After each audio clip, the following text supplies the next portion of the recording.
Hello, traders. FX Pip Collector here. Today is Thursday, June 12th, and this is my analysis for the US dollar index. If you haven't done so yet, definitely do check out my free Discord group. It's a link down here in the corner at the end of the video. And make sure to take a look at my website, fxpipcollector.com. Watch the video on my home screen to learn more.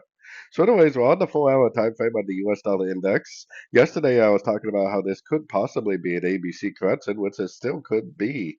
It definitely hasn't invalidated that yet. For me personally, I would have to see a nice big engulfing move to the upside to really believe that it definitely is a wave C. If it does make a big engulfing move to the upside, I would assume that this is also a bigger ABC like this and then end up doing something like that. But it also could possibly turn into a wave one, wave two, and wave three. The only problem I have with this analysis is that the trend is definitely down on all the higher time frames. Sometimes when you see something like this on the shorter time frames, it will. And the trend is down on all the higher time frames, it will just keep on going down no matter what your analysis says. So definitely be cautious of that. Going down to the 1 hour time frame, if we start to get some breaks of structure, especially this break right here, I think is the most important one.